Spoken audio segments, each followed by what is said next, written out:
भजन करने से क्या लाभ हो जाएगा? आप समस्त दुखों से छूट जाएंगे, आप अपने स्वरूप को प्राप्त हो जाएंगे, आपका परमात्मा स्वरूप से प्रेम हो जाएगा। भजन ना करने से हानि क्या है? भजन न करने से विषय आपको बांध लेंगे, पापाचरण खूब होने लगेगा, आपकी दुर्गति हो जाएगी, दुख, अशांति, चिंता, अवगुण और अभाव और दुखिया स्वभाव, ये सब भजन ना करने पर प्रकट हो जाते हैं। देखो बड़े दुखिया स्वभाव है पर रोते ही रहते हैं, दुख ये वो ऐसा विषय बांधे हुए हैं। महाराज पाप तो सबसे हो रहा है, फिर कहा गया पापवंत कर सहज स्वभाव भजन मोर ते भाव न काऊ। तो उससे भजन कैसे बनेगा जब पाप बन गया है? भैया ये लाला बहुत कृपालु है, प्रभु बहुत कृपालु है। यदि तुम भजन की सोचोगे कि अब मुझे भजन करना है तो पाप नष्ट होना शुरू हो जाएगा। ये बड़े कृपालु हैं। अपिचेत सुदुराचारो भजते माम अनन्य भाग साधुर्य समंतव्य सम्यक व्यवसिता हिस्सा। महान दुराचारी भी सोच ले भगवान के सिवा मेरा कोई कल्याण नहीं कर सकता, बस मैं उसे महात्मा बना दूंगा। जिसने इस संसार को बनाया वो बड़ा कृपालु है, करुणामय है। चिंता न करो, यदि तुमसे पाप बन गए हैं, भूल हो गई है, तो प्रभु का नाम जपने की सोचो केवल, तो पाप नष्ट होना शुरू हो जाएंगे। और नाम जब शुरू किया तो वो अवश्य, पर ध्यान रहे बहुत बड़ा स्टॉक जमा है पाप का। ये थोड़े दिन नाम जप करके अगर देखोगे कि ना तो नाम में मीठापन लग रहा है, ना नाम हमको सुख प्रदान कर रहा है लौकिक, ना हृदय में शांति, जलन बढ़ती जा रही, चुपचाप बढ़ाते जाना, नाम बंद मत करना। वो शुरू है पाप नष्ट होना।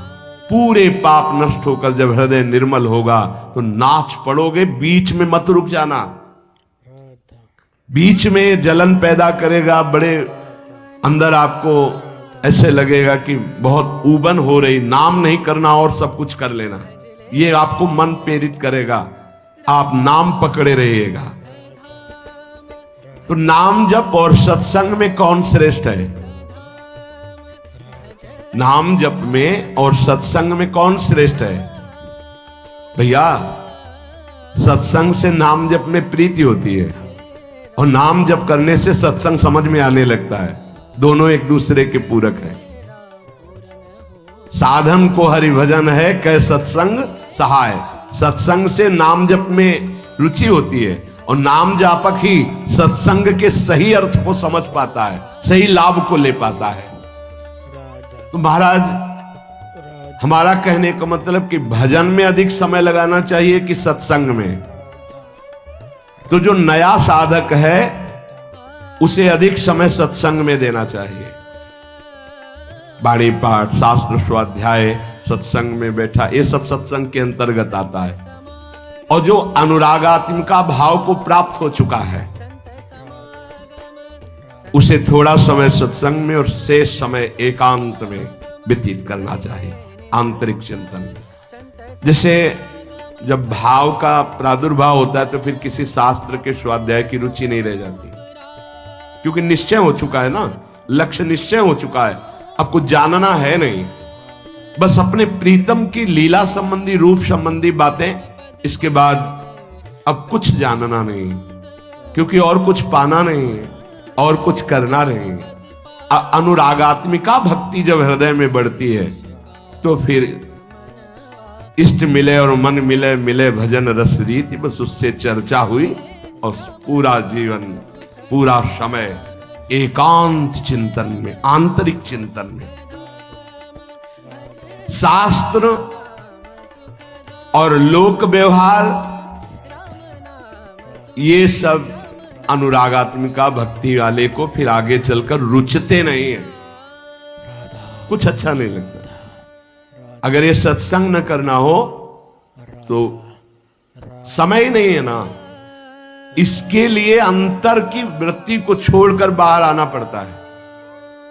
कोई शास्त्र, कोई लोक व्यवहार, ये सब उसके अंदर नहीं रह जाता। जो अनुरागात्मिका भक्ति का उपासक होता है, जो प्रेम लक्षणा भक्ति का उपासक होता है, विविध शास्त्रों का स्वाध्याय करना, विविध प्रकार की वार्ता सुनना, ये उसका स्वभाव नहीं होता है। उससे मन हट जाता है। बस आराध्य देव की वार्ता, आराध्य देव की सेवा, आराध्य देव का मंत्र, आराध्य देव का चिंतन, समिट गया। बाबा भजन करने में ये संचित कर्म बहुत बाधा देते हैं। क्या ये बात सही है कि जैसे भजन में लगे तो कहो इतनी प्रतिकूलता आ जाए, इतना दुख आ जाए कि आपका भजन छूट जाए? हां, भजन करने में संचित कर्म बाधा पहुंचाते हैं, पर दृढ़ता यदि है तो बाधा कुछ बिगाड़ नहीं पाएगी, आगे बढ़ जाएगा, बाधाएं नष्ट हो जाएंगी। प्रायः यदि गुरु वचनों पर दृढ़ नहीं है तो फिसल जाएगा और बाधा गिरा देगी। पूर्व के पाप, पारिवारिक मोह, विषय भोगों की इच्छा, कहो ऐसा अपमान का वातावरण कि तुम्हारा उपहास हो, तो लगेगा कब तक सहे, छोड़ो यार। वो बाधाएं उसे परास्त कर देंगी। बाबा कह रहे हां, भजन करने के लिए जब कोई कमर कसता है तो पूर्व संचित पाप बाधा डालते हैं, पर जिसका दृढ़ संकल्प हो गया है, पीछे कदम नहीं हटाना, इसमें ध्यान रखना।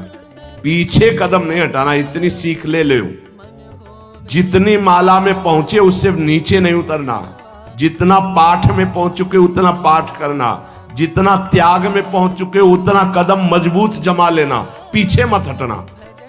हर बाधा आपको आगे बढ़ा देगी, पीछे नहीं हटाएगी।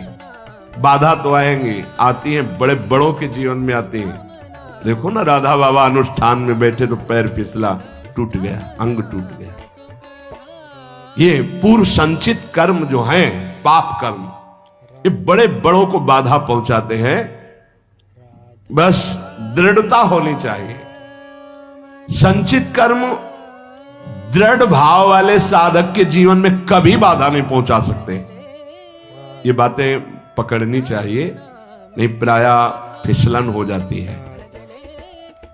भजन करने वाले उपासक को इतना दृढ़ हो जाना चाहिए कि अब चाहे प्राण निकल जाए, चैनल को सब्सक्राइब अब मैं रुकूंगा, कमेंट में एक प्यारा सा राधे इस राधे मार्ग को छोड़ूंगा नहीं।